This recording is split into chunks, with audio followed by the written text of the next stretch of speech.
मुझे सबसे पहले मैं आगे बढ़ा तो मुझे आचार्य समंतभद्र का वो स्वयंभू स्तोत्र, जिसमें उन्होंने भगवान पार्श्वनाथ की स्तुति की और भगवान पार्श्वनाथ की स्तुति करते समय ये कहा कि हे जिनेंद्र भगवान पारसनाथ, ये आचार पद्धति केवल आपके जिन शासन में ही लागू हो सकती है, अन्य कहीं ये पद्धति लागू ही नहीं हो सकती।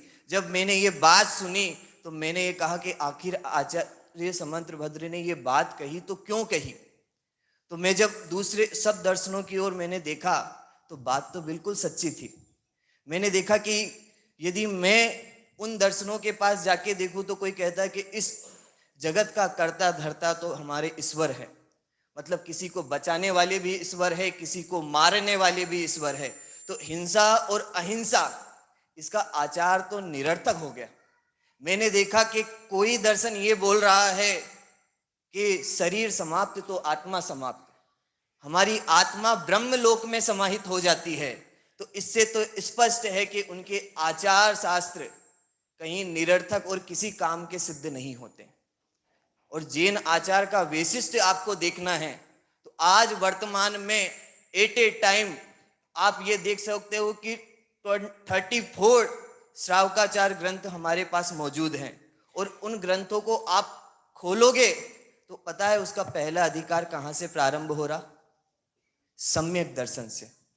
तो जिन श्रावकाचार के ग्रंथ ही सम्यक दर्शन अधिकार से प्रारंभ होते हैं, तो मैं आपसे पूछता हूं हमारा जैनों का श्रावकाचार कहां से प्रारंभ होगा? कि वो सम्यक दर्शन से ही प्रारंभ होगा। हम सब लोगों को ये विचार करना पड़ेगा कि अन्य धर्म और अन्य दर्शनों में उनका आचार यह तो आशावश या भयवश लागू होता है। यह तो उनको ये आशा है कि यदि मैं भगवान को मानूंगा, भगवान के ने जो आचार बताएं उनका पालन करूंगा, तो वो मेरा भला करेंगे, मेरे साथ मुझे जो जो चाहिए वो सब मुझे देंगे। यह फिर भयवश उसका पालन करता है कि यदि मैंने नहीं किया तो वो मेरा बुरा कर देंगे, मुझसे सब कुछ छीन लेंगे।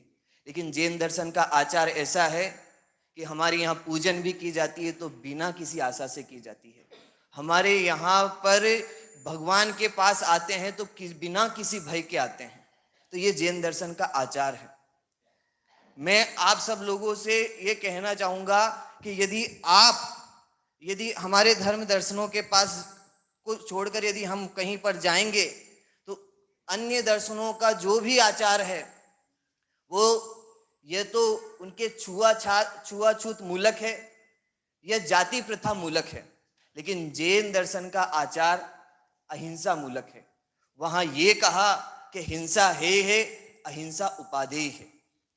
लगभग 38 पॉइंट मैंने निकाले, सबको आप सब लोगों के सामने रखना संभव नहीं है। लेकिन ये कहना चाहूंगा कि जैन आचार का वैशिष्ट ये है कि वो ये बोलता है कि जितनी शक्ति हो उतना पालन करो, लेकिन श्रद्धा पूरी रखो। ये जैन आचार का वैशिष्ट है।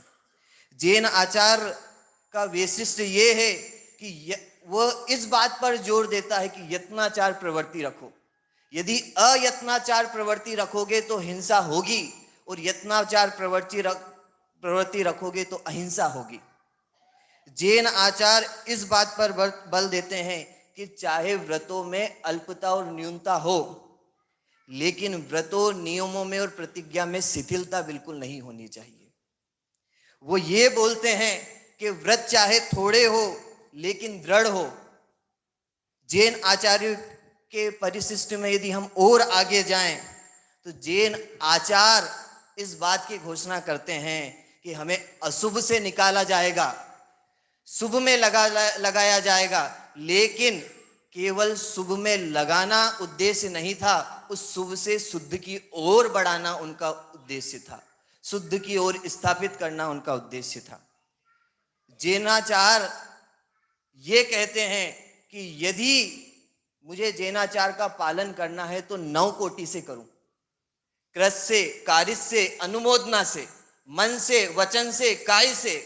यदि मैं रात्रि भोजन नहीं करता हूं तो मैं किसी को करवा भी नहीं सकता, मैं उसकी प्रशंसा भी नहीं कर सकता, मैं वहां पर उपस्थित भी नहीं हो सकता। ये जैन आचार का वैशिष्ट्य है।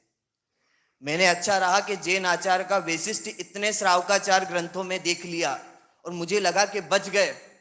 एक जगह मैंने ये पढ़ा कि जो जैन शासन के वक्ता हैं उनको इस बात पर श्रावकाचार पर ध्यान देना चाहिए कि कभी भी श्रावकों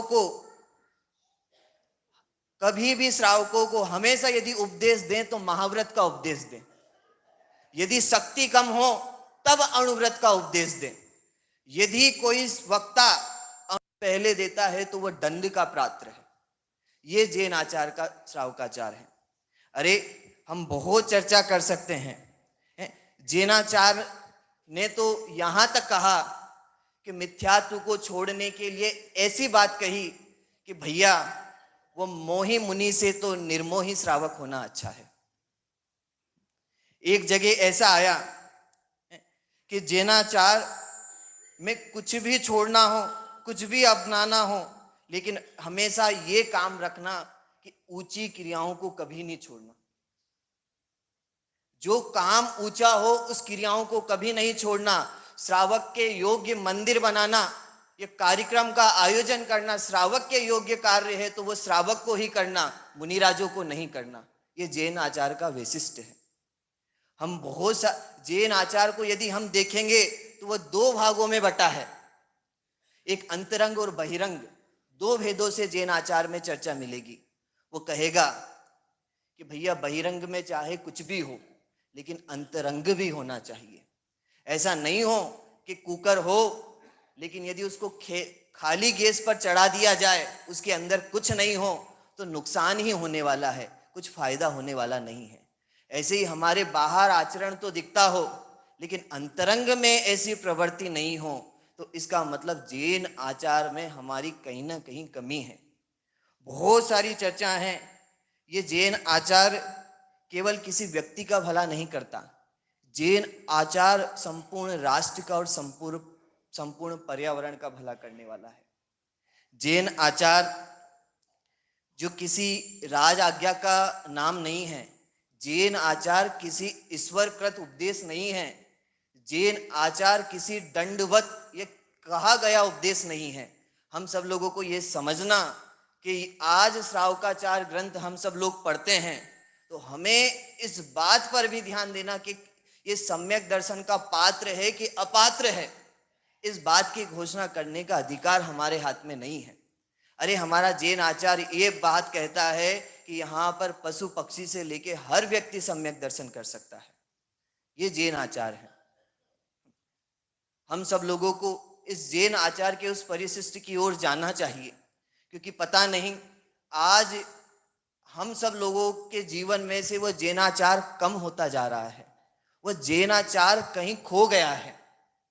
लेकिन उस जैनाचार के बल पर अन्य लोग हम सब लोगों से प्रभावित होते थे, अन्य लोग हम सब लोगों के यहाँ पर आते थे। लेकिन मैं आज देखता हूँ कि लोगों के हृदय इतने परिवर्तित हो रहे हैं, उनके मस्तिष्क इतने परिवर्तित हो रहे हैं। कभी तो मुझे उनके मस्तिष्क पे हैरानी आती थी, जैसे बाबूजी बोलते थे। आज हम सब लोगों को लगता जरूर है